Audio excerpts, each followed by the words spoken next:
Thank you, Anne, for putting those dates and times in the chat. And my opening words this morning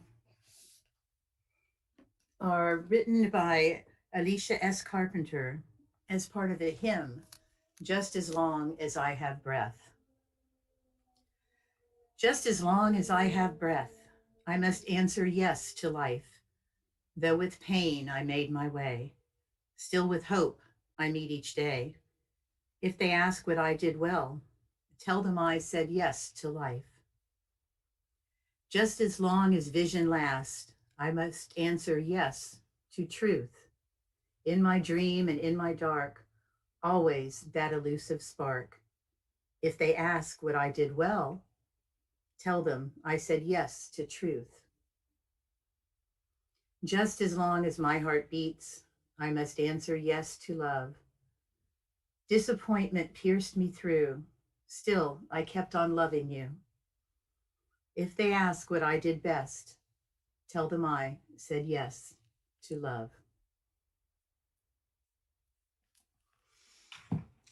Our opening music, For a Faith, and another UU choir from Costa Mesa, California.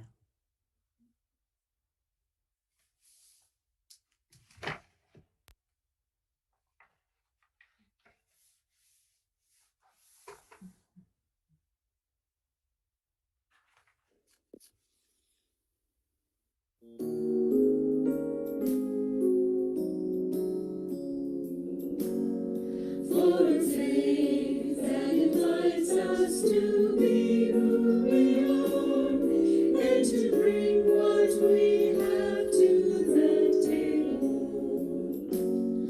For a faith that delights in the work that we do, and reminds us each day that we're able to choose life over death, trust over fear, and love over all that is faithful. For this faith we're eternally grateful. For a yes that is stronger than every last no, and that calls us without reservation. For a yes that is yearning for us to be whole, and that burns at the core of creation. In the peace and the hope we've come to know, the fullest abundance of treasure. For this yes we give thanks beyond measure. For a love that pursues us each day of our lives, and that gathers us up like a mother. For a love that renews us in darkness and light, and inspires a depth of our wonder, that is there in our pain, there in our loss, and there in our healing and ending. For this love we sing praise never ending.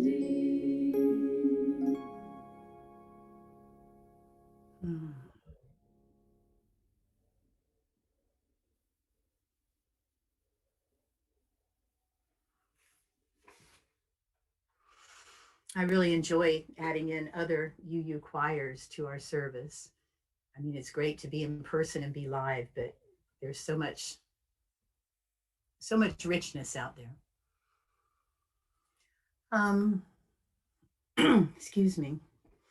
Looking, I see a few unfamiliar names this morning. So I'd like to welcome you again to our service. Oh, I'm sorry. I moved on. I didn't write it down this morning. Let's light our chalice together, as so many other Unitarian congregations around the world are doing in their morning service. Please join me in the words on the screen. In the light of truth and the warmth of love, we gather to seek, to sustain, and to share. And let's reaffirm our commitment to each other and to this community and to the world with our affirmation. Love is the spirit of this church, and service is its gift. This is our great covenant to dwell together in peace, to seek truth in love, and to help one another. Now back to my welcome. It's so good to see everyone here this morning. Whether we're seeing your name or your face, your presence is welcome. And we are a lay-led congregation at the moment, working to decide if it's the right moment to have a part-time minister. But for the moment, we have a variety of services each week that all speak to our common faith and the way we view the world. So I'd like to take just a moment to share a reading with you this morning that's pertinent to the words that will be coming from the minister in our pulpit. These words for meditation come from our early Unitarian minister, William Ellery Channing. You'll hear a bit more about him in the service, but for now I invite you to hear his reflections of the goal of religious instruction, which really could apply to religious community and religious life as well. The great end in religious construction is not to stamp our minds upon the young, but to stir up their own, not to make them see with our eyes, but to look inquiringly and steadily with their own, not to give them a definite amount of knowledge, but to inspire a fervent love of truth, not to form an outward regularity, but to touch inward springs, not to bind them by ineradicable prejudices to our particular sect or particular notions, but to prepare them for impartial, conscientious judging of whatever subjects may be offered to their decision, not to burden the memory, but to quicken and strengthen the power of thought, not to impose religion upon them in the form of arbitrary rules, but to awaken the conscience, the moral discernment. In a word, the great end is to awaken the soul, to excite and cherish spiritual life. William Ellery Channing. And I'm sure you know, but that was not just for the youth in our religious education program. It's for all of us as we work to live and be better Unitarian Universalists. I'm going to turn this next part over to Ann Packham to lead us through Joys and Concerns, which is an important ritual for our community. Thank you, Martha.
Thank you so much, Anne. Thank you so much. I know Judith is off today, and which of her lovely assistants is going to do Time for All Ages? Would that be Joey or Beth? Or perhaps we don't have one.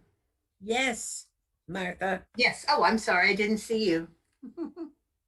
I should have checked earlier. Yes. Good morning, Beth. Good morning, Martha. The story I'm retelling today is understanding between right and wrong, which this story originated with the Ashantis, who now live mostly in southern Ghana. The story is provided to us by Reverend Kathy and told in the Tapestry of Faith, Amazing Grace, UUA. The Ashanti have a varied and rich culture and religion, and they believe that plants, animals, and trees have souls. The story is about a spider who loves to spin a tale. So listen up, children and adults. Anansi and the Pot of Wisdom. Anansi the spider loves to spin a tale. He can regale you for hours with stories full of wonder, stories full of fun, and stories full of facts. That's because he's so nosy. And Nancy knows almost everything about everybody, almost. But Anansi wants to know everything. So one day he goes to the house of the sun god. Oh, mighty sun god, you see everything and everyone. Won't you share your great wisdom with me? I'll use it wisely to spin tales of wonder and fun for everyone. The sun god says, Anansi, I will put all the wisdom in the world here in this clay pot. You must share this wisdom with everyone. And Anansi promises to do so. Anansi takes the pot home. He looks deep into the clay pot, and sure enough, he sees sights he's never seen before. He hears sounds he did not know existed. This is too good to give away. I will keep this great wisdom for myself. Thanks, Anansi. I must hide it, he says, and he looks around for a good hiding place. Anansi decides to climb to the top of the tallest tree. There he will tie up the clay pot and the leafy branches will hide it. He starts climbing the tree, holding the pot in front of him. The climbing is hard. Have you ever climbed a tree while holding a pot? Anansi wishes he had 9 limbs. The youngest daughter is outside and sees what a hard time Anansi is having. Father, it would be easier if you tied the pot to your back. Then all your limbs would be free for climbing.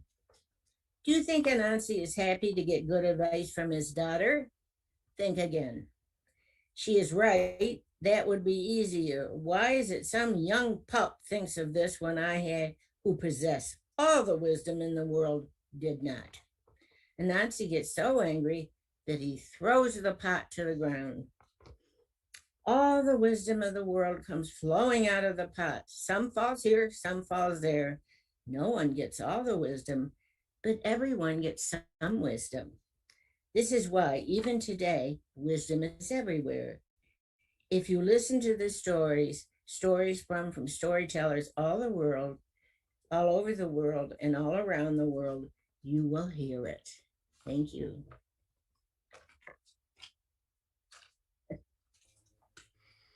That was wonderful, Beth. Thank you. Oh, we have to thank Reverend Kathy. Well, yes, her for sending and you for presenting. You did a great job, and that's so many metaphors and things to think about there. Thank you. All right, we'll take a short interlude for a chance to make your offering or perhaps your minister match donation. This week and through the end of May, all our Share the Plate contributions are being shared with the Christian Service Center downtown that works to help those in need, and they do an excellent job. So let's enjoy Frederick Handel for a minute or two, and then we'll be ready for the main event.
Hmm.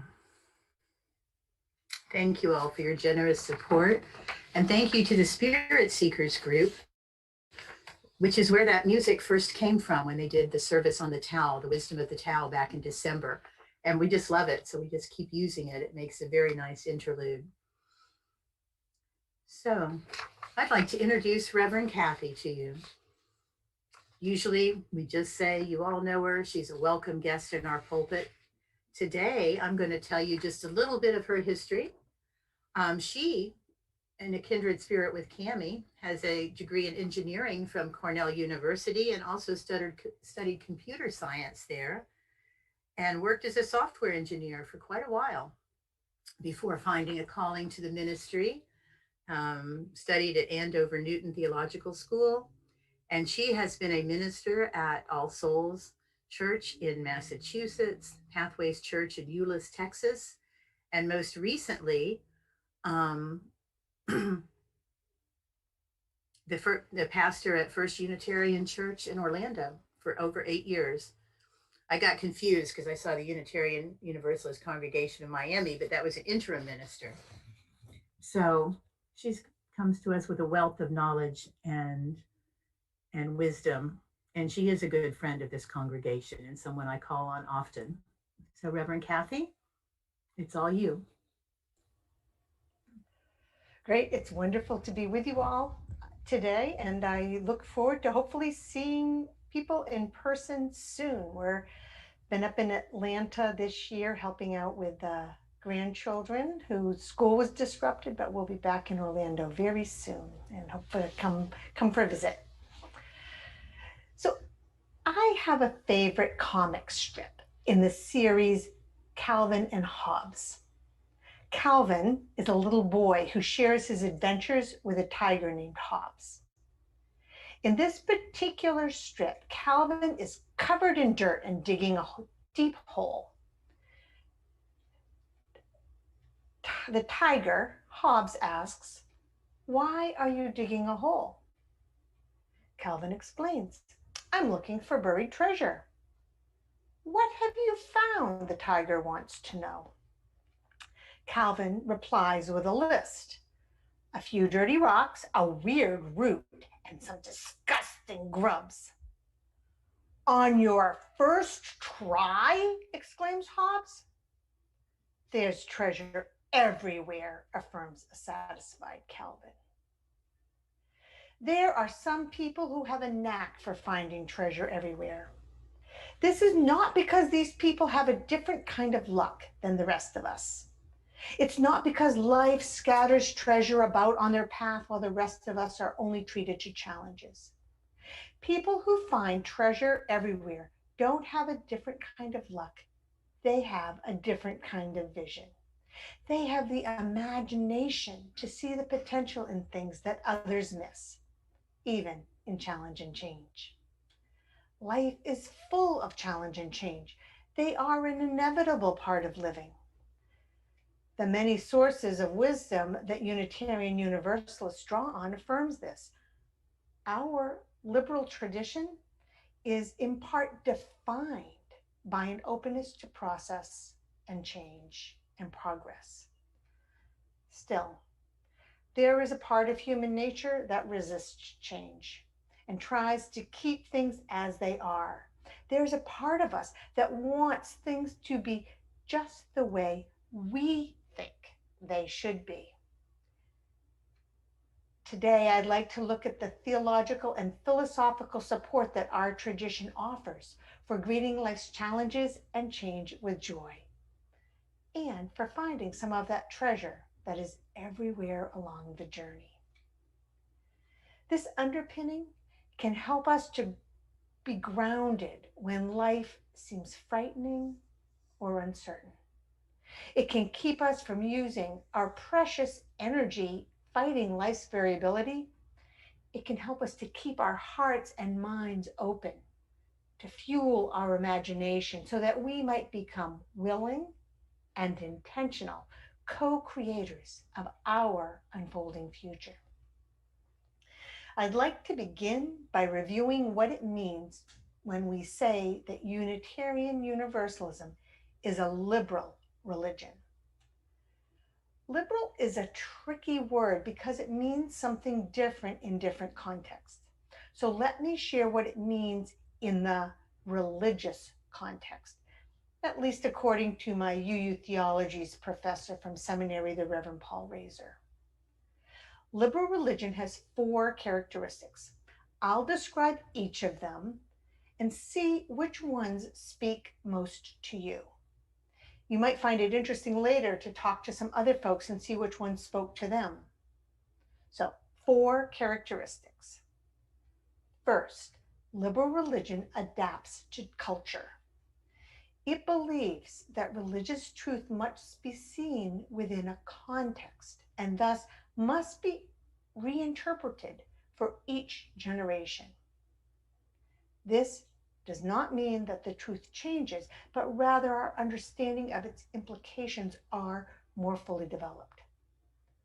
For example, as travel and communication connect the people of our planet, more and more people are understood to be our neighbors in the command to love your neighbor as yourself. Our understanding of what it means to be truly inclusive has broadened.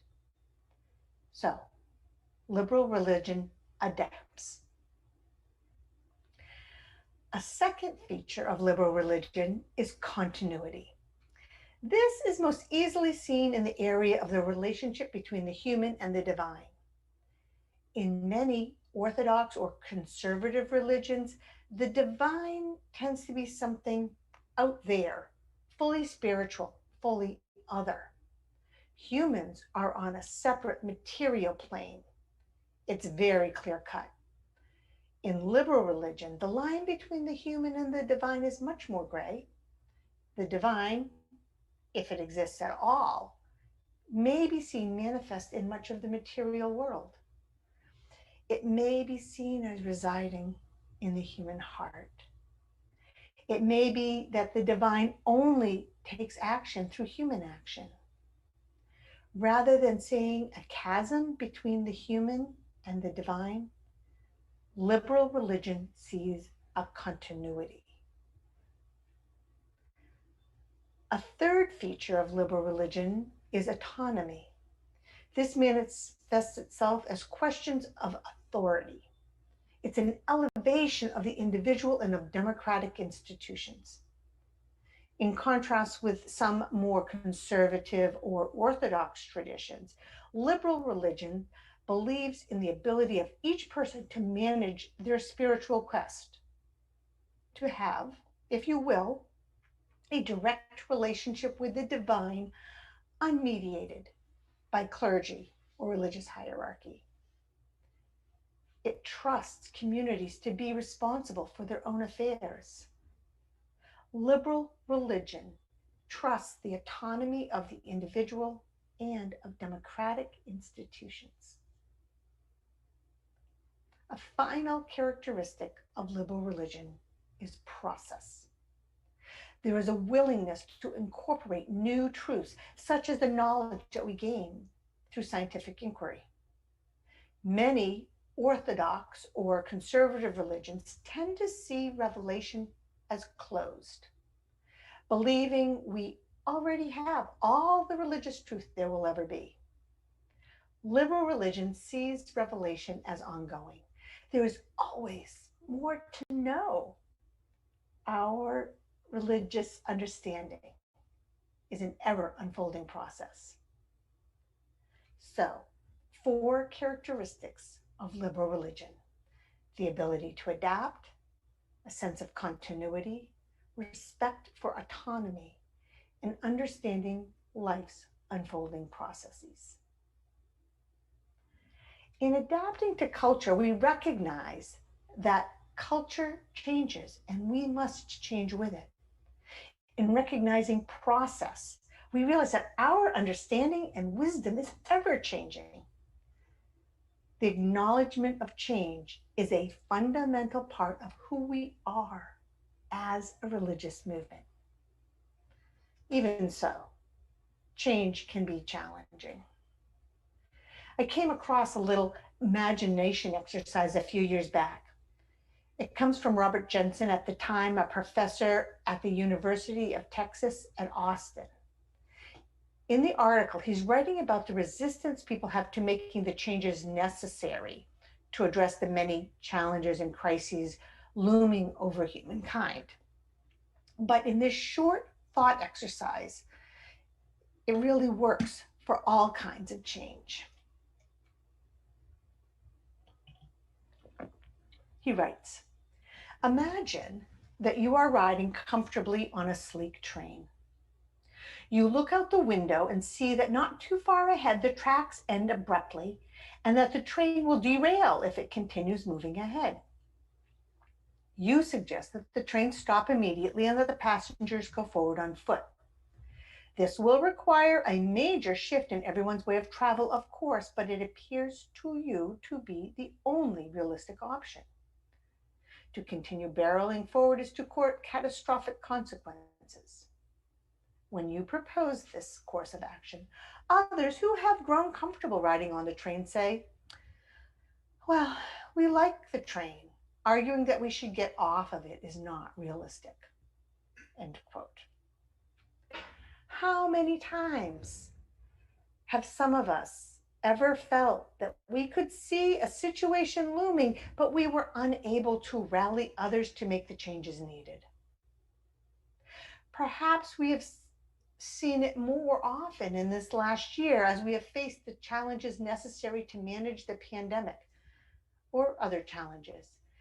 It's applicable as we look at the challenges of racial justice in this country.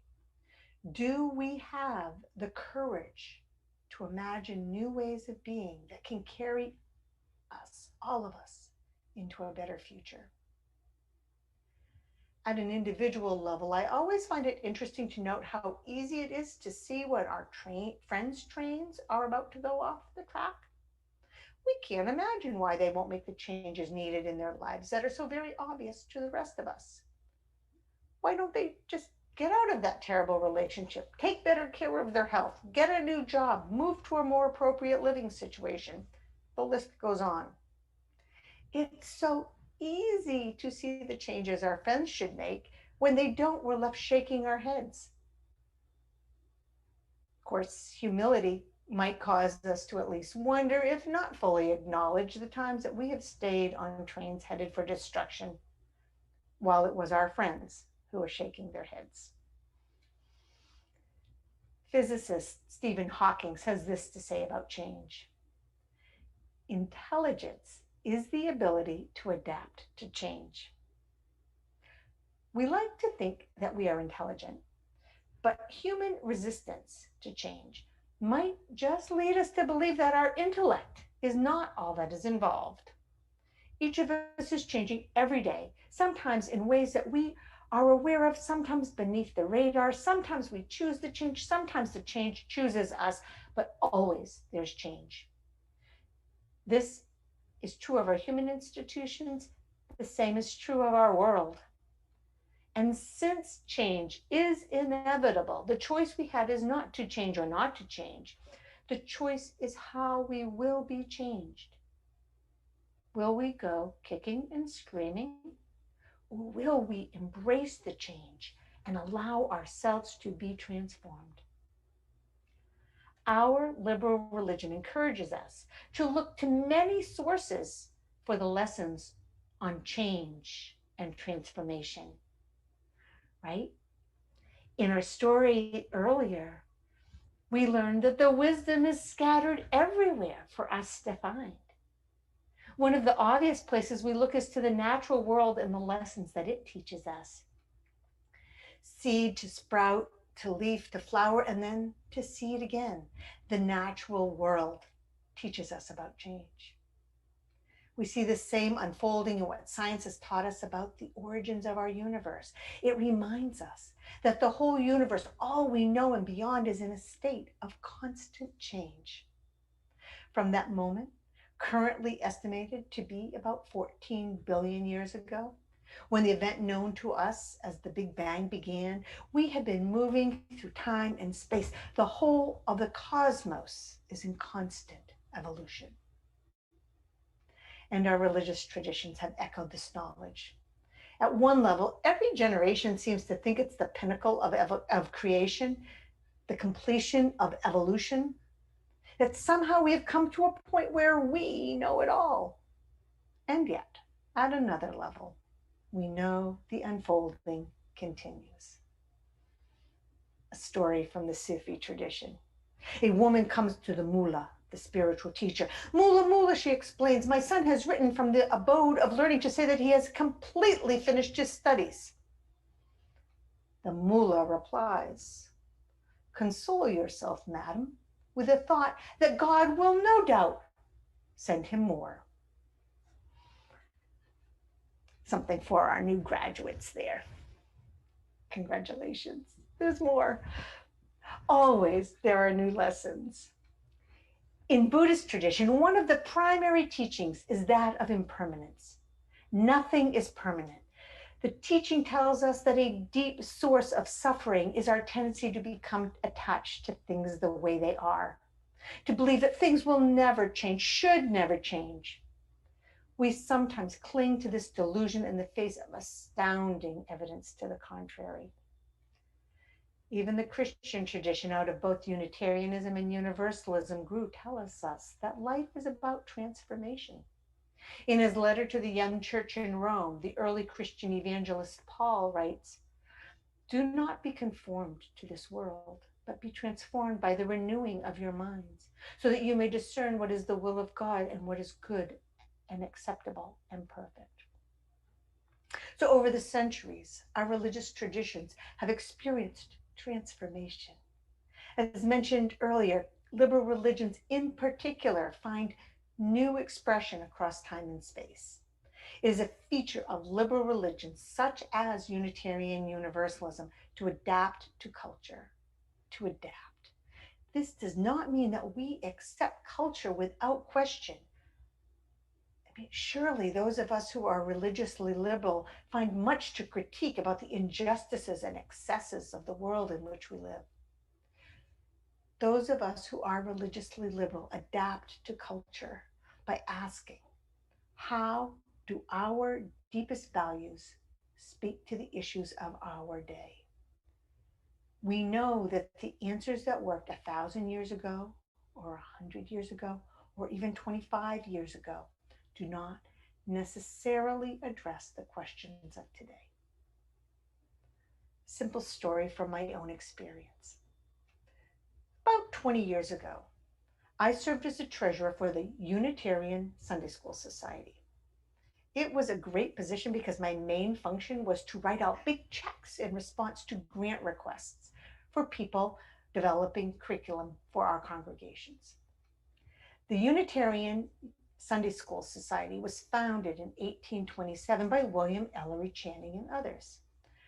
Channing was an important figure in early Unitarianism, and he was the author of the reading that Martha shared earlier.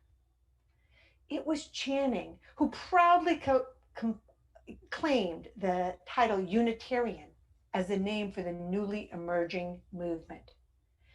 In doing so, he took its negative power away from those who had previously hurled it at liberals as a slur. Well, in 1827, Channing and others founded the Unitarian Sunday School Society to support the development of Sunday schools in that growing movement. Some 170 years later, in an office not far from where Channing had served, I sat in a board meeting of the Sunday School Society. We were reviewing grant applications according to the standard that had been established well before any of us had been on the board. Up until that point, successful grant applications had taken the form, I request funding to develop a curriculum for this age group on this topic, and this is important because of these reasons. But on the day in question, we were stumped. Out of the 5 applications before us, 2 intriguing and exciting proposals did not fit our standard form. In particular, they were for the development of electronic tools for use in curriculum development and implementation. Someone said, We can't fund these. Our standard says that we only fund the development of specific new curriculum. There was discomfort around the table. It was a true statement, and yet we knew it was wrong. After several minutes of confused silence, someone finally said, "Well, what would Channing do?" It was the right question, not because we owed a debt to Channing for founding the society, but because Channing was a pioneer in his day, and it was clear that a pioneering spirit was needed. Of course, we couldn't scour Channing's writing for the place where he said, "And thou shalt fund the development of DVDs and online training when given the opportunity."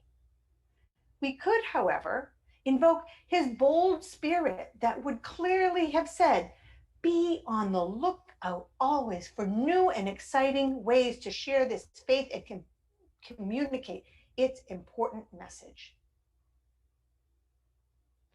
And then we knew that it was time for our tried and true funding standards to change. It was time to evolve. When we look to those who have walked the road before us, we look not for specific answers, but for direction and inspiration. Their answers were for their day. Our answers need to be for ours. Our lives, our relationships, our communities, and our world continue to unfold, to sprinkle treasure in our path. If only we have the imagination to see it.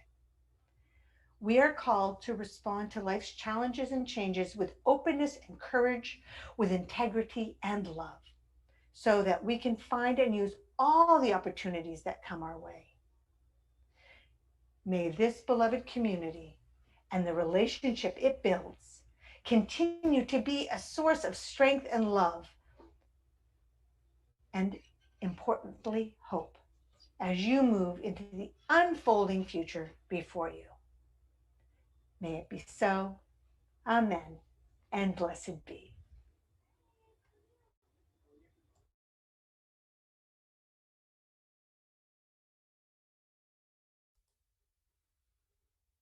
Thank you so much, Reverend Kathy.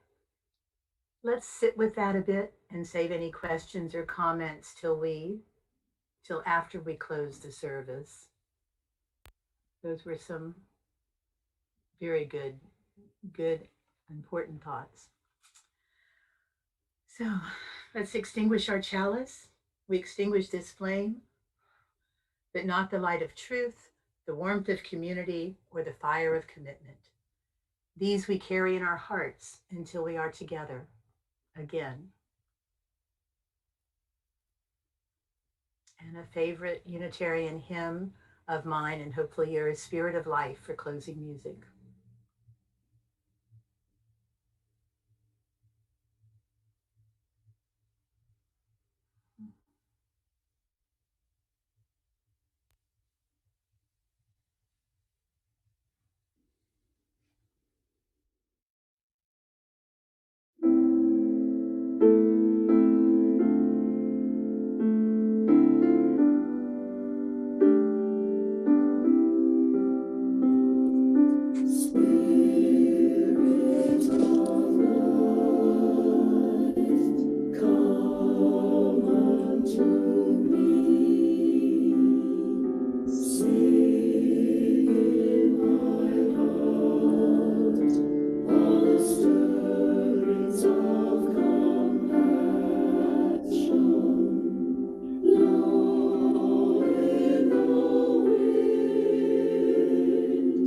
Rise in the sea.